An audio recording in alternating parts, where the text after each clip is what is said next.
नमस्कार दोस्तों, मैं मनोज कुमार आपका एक बार फिर से हार्दिक अभिनंदन और स्वागत करता हूं। आशा करता हूं कि आप कुशल मंगल होंगे। आज मैं आपके सामने एक नया टॉपिक फैमिली पेंशन लेके आया हूं, जिसमें फैमिली पेंशन रिटायरमेंट से पहले अगर किसी की डेथ होती तो कितना मिलेगा, रिटायरमेंट के बाद अगर डेथ होती तो कितना मिलेगा और ग्रेजुटी कितनी मिलेगी, इसके बारे में बताऊँगा। तो हालांकि मैंने इसके एक पहले भी एक वीडियो बनाया है, जिसमें मैंने ये बताया है कि आप को कितना नॉर्मल, जैसे कि एक नॉर्मल व्यक्ति जो रिटायर होता है तो उसको कितनी ग्रेजुटी मिलेगी, कितना पेंशन मिलेगा, कितना कम्यूटेशन मिलेगा, कितना लीव इनकेशमेंट मिलेगा, उसके बारे में मैंने एक वीडियो दे रख ऑलरेडी बना रखा है, जिसका लिंक आपको इसके डिस्क्रिप्शन बॉक्स में मिल जाएगा। साथ ही साथ ये जो मैं वीडियो बना रहा हूँ, इसकी एक सॉफ्ट कॉपी भी आपको इसके डिस्क्रिप्शन में मिल जाएगी, जिसको आप गूगल में डाउनलोड करके आप आराम से इसमें अपने किसी भी चाहने वाले का, किसी का भी आप इसमें उसकी डाटा को फीड करके उसके बारे में कैलकुलेशन कर सकते हैं कि इसको कितना क्या क्या मिलेगा और कितने कितने समय तक मिलेगा। तो इसको शुरू करने से पहले मेरा ये निवेदन है आपसे कि अगर आपको ये अच्छा लगे तो अपने दोस्तों को ज़रूर इसका शेयर कीजिए, ताकि वो भी इसका बेनिफिट उठा सकें। तो आइए शुरू करते हैं। देखिए, जैसे कि मैंने यहाँ बना रखा है कि किसी व्यक्ति की जो है कब जन्म हुआ वो लिखना है आपको। ये ध्यान रखना है लिखते वक्त कि उनका जो फॉर्मेट है, जो जो फॉर्मेट बनाया है, इसी तरह से लिखें। दूसरे फॉर्मेट से हो सकता है कि दिक्कत हो, कैलकुलेट सडन से ना कर सके। तो ये उनको डेट ऑफ बर्थ, ये उनकी सर्विस कब ज्वाइन किया, और ये इसके हिसाब से जैसे मान लीजिए आप ये देखते हैं, जैसे आप देख रहे होंगे कि ये व्यक्ति 1965 में बर्थ हुआ और 1992 में सर्विस पे लगा, और ये 2021 में डेथ हुई। ये क्या है कि आपके इस सर्विस के हिसाब से आपकी सर्विस को चेंज करता है, service period, length of service को। जैसे देख लीजिए, मान लीजिए ये व्यक्ति 92 में आए थे, अभी जैसे 86 में कर दिए तो ऑटोमेटिक ये उसके हिसाब से कैलकुलेट लेगा, और उसके हिसाब से ही आपके डेथ ग्रेजुटी जो अमाउंट है उसको दिखाएगा। एक बार ध्यान रखिएगा कि जो डेथ ग्रेजुटी होता है उसका एक थोड़ा सा कैलकुलेशन अलग तरीके की होती है। उसमें क्या होता है 1/4 होता है, इसमें क्या होता है 1/2 हाफ होता है ना। यानी कि कहीं ना कहीं 33, उसमें 16.5 का ही मिलता है ना। इसमें हमें 33 का मिल जाता है। कुल मिला के बात यह है कि आपको 1/2 का हिसाब से मिलता है, और जिसकी मैक्सिमम जो लिमिट होती है डेथ ग्रेजुटी की, वो होती है 20 लाख रुपए। यानी किसी के व्यक्ति का 25 लाख ही बनते हैं। जैसे आप ये देख रहे होंगे, एक व्यक्ति का सामने दिख रहा है, इनकी 66,600 बेसिक है, और ये DA 17% के हिसाब से ये है ना। तो इसके हिसाब से कि जो ग्रेजुटी बनी वो इतनी बनी, परंतु सर एक लिमिट है डेथ ग्रेजुटी की भी कि इसको 20 लाख से अधिक नहीं मिल सकता। तो इस प्रकार से उसको इतना अमाउंट मिलेगा। दूसरा, हमें देखते हैं कि फैमिली पेंशन की अगर बात करें, है ना, ये नॉर्मल ग्रेजुटी से थोड़ा सा अलग है। बता देना चाहता हूँ मैं आपको कि नॉर्मल ग्रेजुटी में 1/4 होता है और डेथ ग्रेजुटी में 1/2 हो जाता है।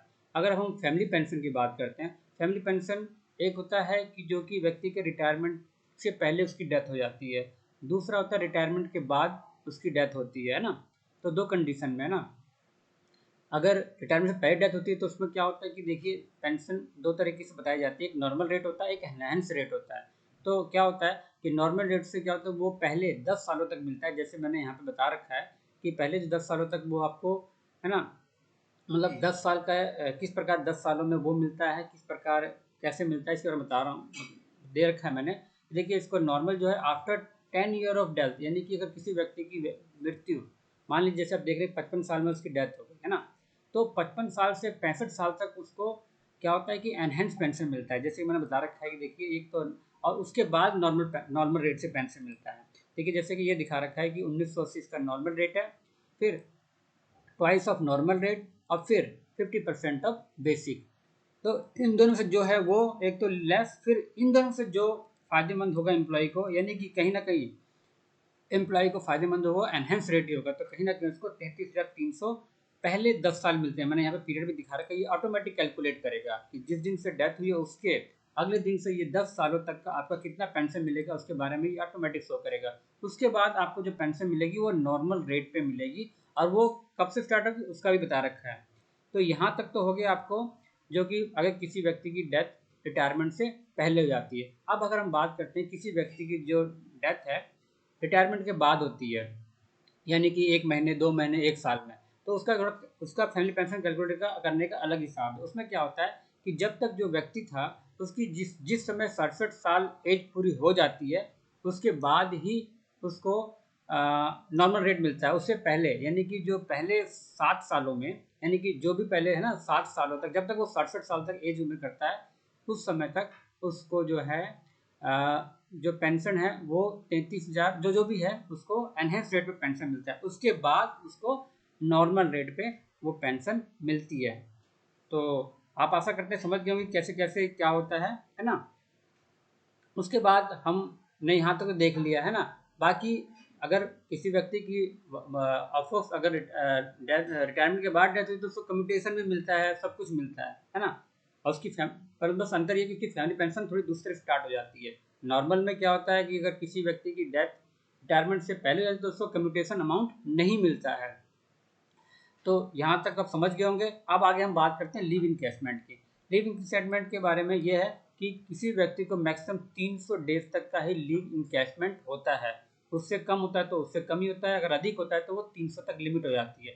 यहाँ पे दो तरह की कंडीशन है, या तो उसके पास 300 ईएल हो, या अगर उसके पास 300 ईएल से कम होती है तो उसकी जो है एचपीएल जो होती हैं, छुट्टियाँ होती हैं हाफ पे लीव, वो जुड़ जाती हैं।